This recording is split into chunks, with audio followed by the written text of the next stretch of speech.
Karena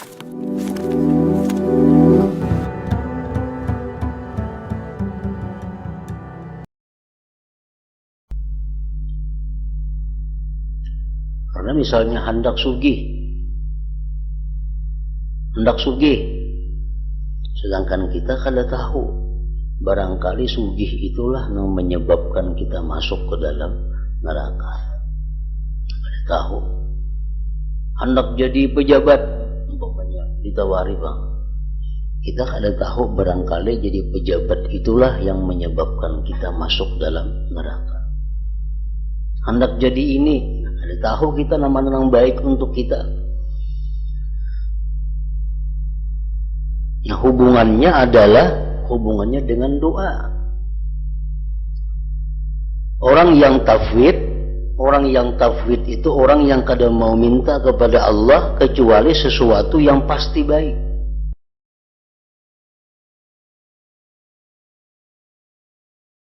Bismillahirrahmanirrahim. Alhamdulillahirabbil alamin. Wa bihi nasta'in ala umuri dunya waddin. Wassalatu wassalamu ala asyrafil anbiya wal mursalin Sayyidina Maulana Muhammadin wa ala alihi wa sahbihi ajma'in. Kita ini senantiasa mulia selama masih menjalani pada jalan imam-imam kita.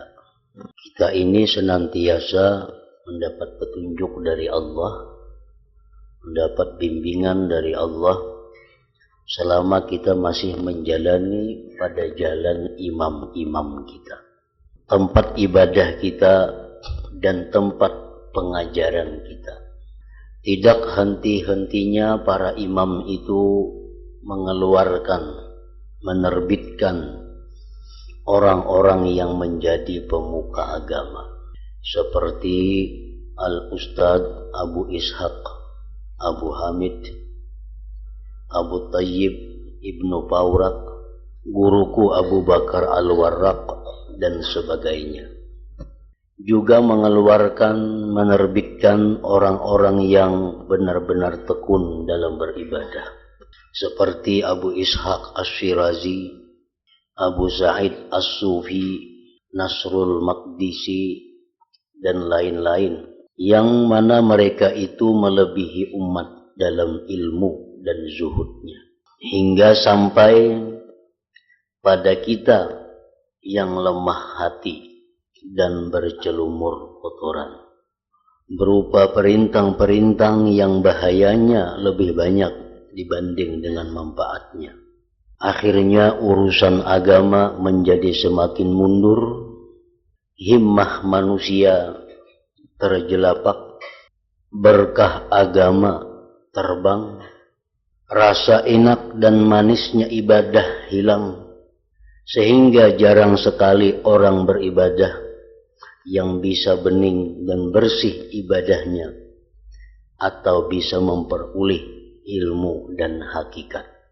Dan sungguh kelihatan memancar ilmu kita sekarang ini hanyalah dari bekas ulama yang berjalan di jalan ulama salaf dan guru-guru kita yang terdahulu, seperti Al-Harith Al-Muhasibi, Muhammad bin Idris Asy-Syafi'i, Al-Muzani, Harmalah, dan lain-lain yang menjadi pemuka agama. Para ulama ini sebagaimana dikatakan oleh seorang penyair, wa ma sahibul ayyama illa ta'affufa wa ma wajadu min hubbi sayyidihim Buddha. Afadilu siddiquna ahlu wilayatin ila sayyidis sadati qad ja'alul qasada. Tahallala ikdas sabri min kulli sabirin wa ma khalatil ayyamu min ikdihim uqda. Artinya ulama salaf itu seperti Imam Syafi'i tadi dan kawan-kawan beliau tidak menyertai hari-hari kecuali karena memelihara diri Mereka tidak dapat menyingkir dari mencintai Tuhan mereka. Mereka adalah orang yang utama, bersungguh-sungguh ahli mendapatkan petunjuk Allah. Kepada Tuhan segala Tuhan, maksudnya Tuhan. Kepada Tuhan mereka menjadi tujuan. Ikatan kesabaran pasti terurai dari setiap orang yang sabar. Hari-hari tidak sepi dari ikatan mereka berupa kesusahan hati. Kita muslimin di masa-masa pertama menjadi raja, lalu sekarang menjadi orang pasaran. Dulu kita menjadi ahli menunggang kuda, tetapi sekarang menjadi orang yang berjalan kaki. Semoga saja kita tidak terputus dari jalan menuju keridhaan Allah sama sekali. Semoga Allah memberikan pertolongan atas musibah-musibah kita. Allah lah yang dimintai agar tidak mencabut sisa napas ini. Allah zat yang maha pemurah, mudah memberi agung anugerahnya, lagi pula maha pengasih. Tiada daya dan tiada kekuatan kecuali dengan pertolongan Allah yang maha luhur lagi maha agung. Adapun masalah tafwid, kesimpulan daripada masalah tafwid adalah, maka renungkanlah dua pokok berikut. Tafwid artinya pasrah, berserah diri kepada Allah. Nah, apa intinya, apa maksudnya daripada masalah tafwid itu? Apa yang dimaksud dengan pengertian berserah kepada Allah?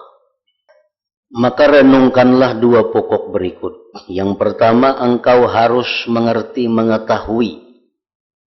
Engkau harus meyakini bahwa memilih sesuatu itu tidak patut, kecuali untuk orang yang mengetahui benar tentang perkara-perkara yang hendak dipilih dengan semua seginya, zahir batinnya, keadaannya, dan akibatnya.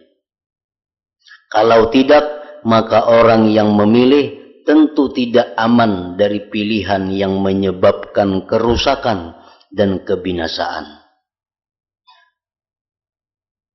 Meninggalkan pilihan yang mengandung kebaikan dan kemaslahatan. Nah, itu yang pertama yang kita ketahui, yang kita yakini, bahwa memilih itu adalah tugas orang yang mengetahui. Kalau orang yang tidak mengetahui, itu kadangkala diberi tugas memilih. Kenapa sebabnya? Karena barangkali yang dipilihnya itu adalah sesuatu yang membinasakan dia.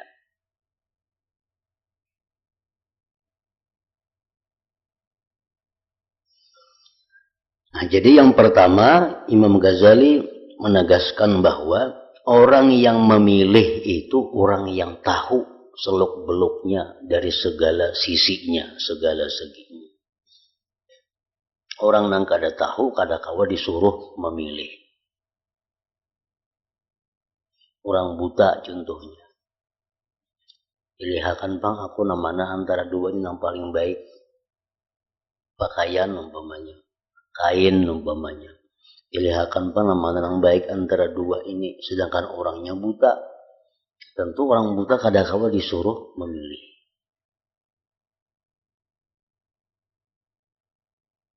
Andai kata dia memilih, maka pilihannya itu bisa menyebabkan nang kada baik di antara dua itu. Coba renungkan seandainya engkau berkata kepada orang pelusuk, pedalaman atau pengembala kambing, telitilah dirham ini. Pilihkanlah untukku mana yang baik dan mana yang jelek. Orang pedalaman nang kada tahu di dirham. Orang pengembala kambing nang kada tahu mana dirham baik, mana dirham nang kada baik. Kita suruh ngepilihakan. Mana sagan kunang baik. Tentu orang itu tidak dapat membedakan. Umpama engkau menyuruh orang pasar yang bukan ahli tukar menukar uang untuk membedakan dirham tersebut, kadang-kadang juga mengalami kesulitan. Orang kota pun, orang pasar pun, tapi nang kada ahli dalam tukar menukar uang, bisa kada kau membedakan mana emas nang baik, mana emas nang kada. Nah, kalau begitu engkau tidak aman kecuali jika engkau sudurkan kepada ahli tukar menukar uang yang mengerti benar tentang emas dan perak serta sifat-sifat khusus yang ada pada emas dan perak.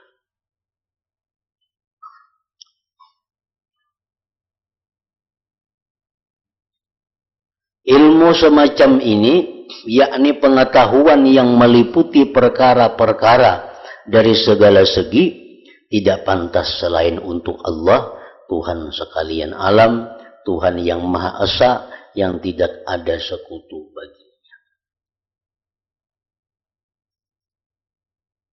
Nah, jadi memilihkan diri kita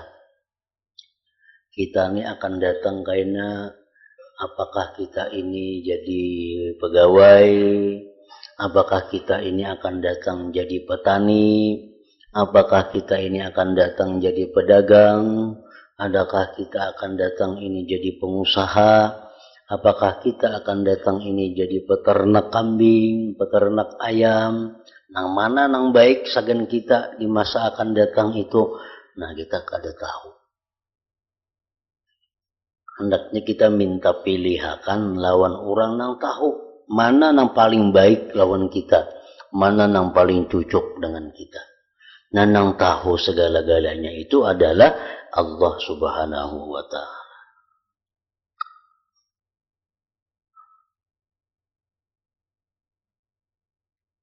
Karena itu Allah Ta'ala berfirman, wa rabbuka yakhluqu ma yasha wa yakhtar, maka lahumul khiyarah. Artinya Tuhanmu wahai Muhammad menciptakan apa saja yang Dia kehendaki dan mempunyai pilihan, sedang semua makhluk tidak memiliki pilihan. Kemudian Allah berfirman, wa rabbuka ya'lamu ma tukinnu suduruhum wa ma yu'linun.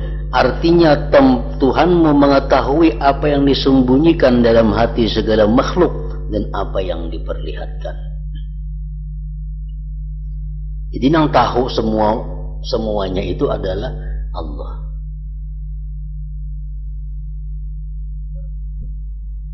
Jadi artinya kalau kita hendak memilih profesi apa nang baik, itu minta pilihakan kepada Allah.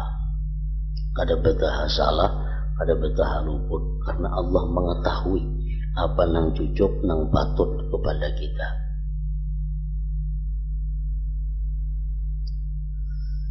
Diceritakan ada seorang salihin menerima firman dari Allah Ta'ala, hai fulan, mintalah, tentu engkau diberi. Jika minta hendak napa, ikam diberi. Orang itu adalah seorang yang diberi taufik oleh Allah. Ia berkata, ia menjawab, ikam hendak napa? Jar tawaran Tuhan, ikam hendak apa? Ikam ku beri. Orang tadi menjawab, ujarnya, Zat yang maha mengetahui dengan segala seginya berfirman kepada orang yang bodoh dari segala segi, mintalah engkau tentu diberi. Apa yang baik untuk diriku aku minta, tetapi engkaulah yang memilihkan untukku ya Allah. Nah, ini contoh tafwid. Ditawari Tuhan, kamu hendak napa? Ya kita tuh hendak anu. Nah, tapi andai kata kita diberi taufik oleh Allah, kalau ditawari hendak apa, hendak minta pilihakan hanya kepada Engkau ya Allah, mana yang terbaik untuk hamba.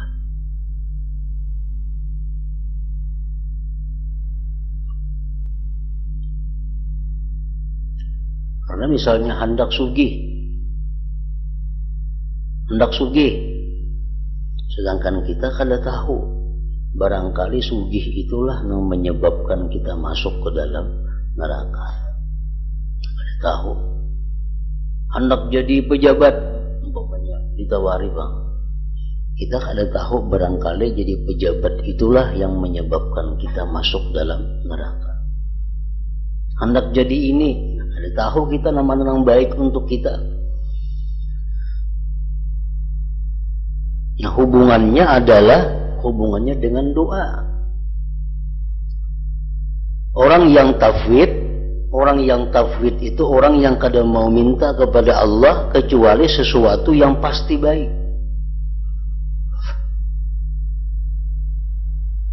Yang pasti baik apa? Surga itu pasti baik.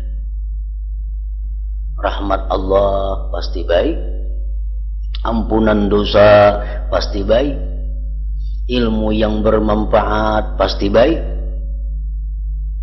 Nah, jadi yang diminta oleh orang-orang yang dapat taufik dari Allah, itu yang mereka minta hanyalah sesuatu yang pasti kebaikannya.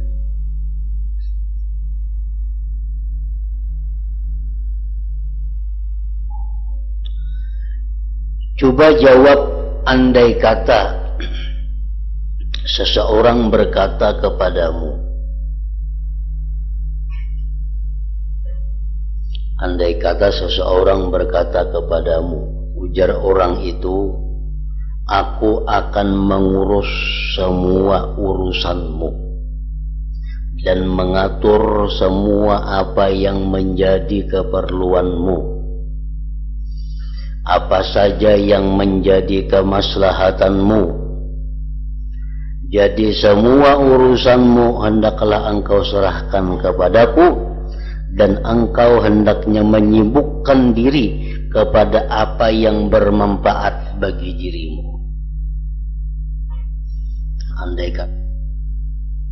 Andai kata ada orang yang demikian, Idam jangan memikirkan usaha, Idam jangan memikirkan kayak apa kaina, itu urusanku. Kaina aku mengaturakan ikam supaya ikam baik, kaina aku mengurusakan segala urusan ikam, itu aku urusannya. Ikam hanya urus sesuatu yang sagan manfaat untuk diri ikam, itu aja. Sedangkan orang yang berkata semacam ini menurutmu adalah seorang yang paling alim di zamanmu, orang yang paling kukuh pendapatnya, paling kuat, paling balas kasih kepadamu, paling berhati-hati, paling jujur, dan paling menepati janji. Kayak apa kira-kira kita? Mau kada? Orangnya ini alim, orangnya ini sangat hati-hati, orangnya ini jujur, orangnya ini kuat, orangnya ini kaya. Memberi tawaran lawan kita, samuaan urusan ikam, anak ikam, bini ikam tuh aku. Ikam urus diri ikam aja kayak apakah? Supaya nang bermanfaat lawan ikam. Urusan makan tuh urusanku, maaturakan urusan pencarian ikam kena aku nang maaturnya.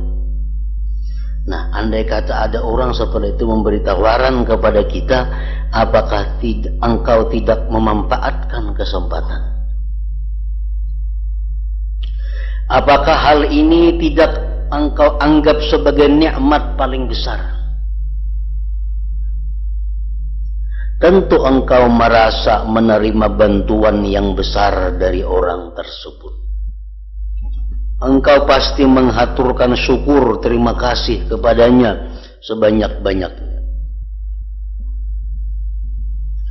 Kemudian apabila orang itu memilihkan sesuatu perkara untuk engkau yang tidak engkau ketahui kebaikannya, tentu engkau tidak bakal bosan pada pilihannya, melainkan percaya penuh dan tenang hati terhadap pengaturannya.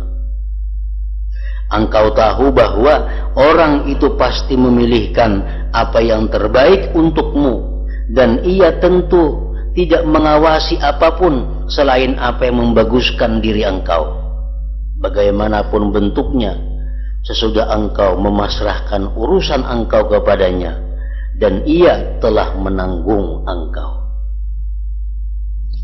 Kita sudah berpasrah, sudah bersarah lawan orang. Orang itu segala sifat sempurna ada pada dirinya.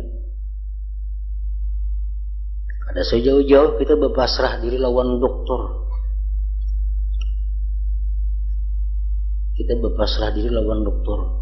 Ya dokter, jam pagi minum obat ini 3 kali sehari. Siang obat ini, malam obat ini. Kita ada tahu obat ini sagan apa.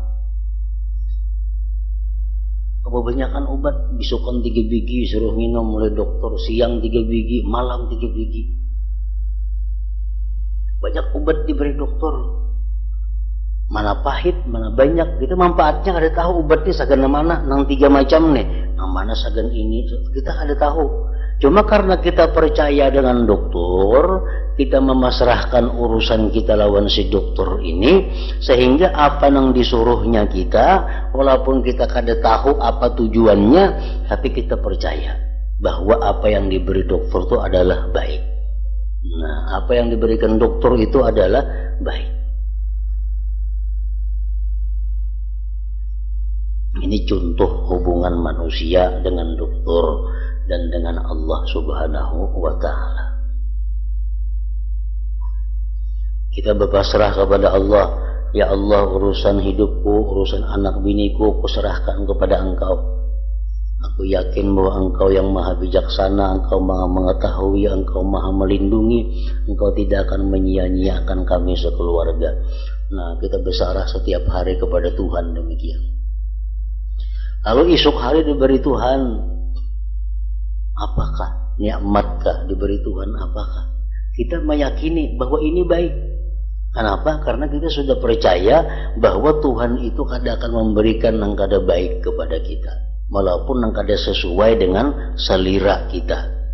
Yang kayak berian dokter, kalau kita selera lah, kada selera obat-obatan itu. Tapi karena kita percaya bahwa berian dokter ini baik untuk kebaikan kita, maka dengan senang hati kita minum, walaupun kita kada tahu apa manfaatnya obat-obatan itu. Nah, jika demikian, mengapa engkau tidak menyerahkan urusan engkau kepada Allah yang menguasai seluruh alam? Padahal Allah adalah zat yang mengatur semua urusan dari langit hingga bumi. Allah lebih mengetahui dari orang yang tahu. Allah lebih kuasa daripada orang yang mengaku berkuasa. Allah lebih balas kasih kepada engkau daripada siapapun yang mengaku berbalas kasih. Allah lebih kaya daripada siapa saja yang mengaku kaya. Mengapa engkau tidak menyerahkan urusan engkau kepadanya, agar dia memilihkan untuk engkau? Dengan kelembutan ilmunya dan kebaikan pengaturannya, memilihkan apa yang tidak tergapai oleh pengetahuan engkau dan tidak dapat ditemukan oleh pemahaman engkau. Sementara itu, engkau bisa menyibukkan diri dengan apa yang bermanfaat bagi diri engkau pada kemudian hari. Dan jadi waktu yang kita gunakan untuk mengatur masa depan kita itu kita serahkan kepada Allah. Waktu itu kita gunakan untuk sesuatu yang bermanfaat kepada kita di hari kemudian. Apabila Allah memilihkan sesuatu perkara untuk engkau yang belum engkau ketahui rahasianya, ternyata hari ini datang musibah, Ternyata hari ini datang hal-hal yang kada menyenangkan. Maka malam tadi sudah pasrah kepada Allah. Malam tadi sudah besarah bulat lawan Tuhan. Ternyata hari ini datang musibah. Ternyata hari ini datang nang kada nyaman. Nah, apabila Allah memilihkan sesuatu perkara untuk engkau yang belum engkau ketahui rahasianya, maka engkau ridha sebab pilihan itu, dan hati engkau tenang menghadap kepada Allah bagaimanapun keadaan engkau. Sebab pilihan Allah pasti baik dan menyenangkan. Renungkanlah benar-benar. Jadi setiap kali kita pasrah kepada Allah, setiap kali kita menyerahkan kepada Allah, karena sesudah meyakini bahwa Allah itu paling sayang lawan kita. Allah lah yang paling memperhatikan kepada kita. Allah lah yang paling bijaksana mengatur masa depan kita. Dan sesudah kita mengetahui demikian itu, kita serahkan urusan kita kepada Allah. Tinggal yang kita urus, apalagi urusan ibadah kita. Karena itu yang kita perlukan di hari kemudian. Nah, apabila sesudah kita menyerahkan perkara kepada Allah, andai kata datang sesuatu yang kada sesuai selera kita, yang kada cocok dengan hati kita, kita yakin bahwa ini adalah kebaikan untuk diriku yang sudah dipilihkan oleh Allah Subhanahu wa Ta'ala. Inilah yang terbaik yang kudapatkan daripada Allah.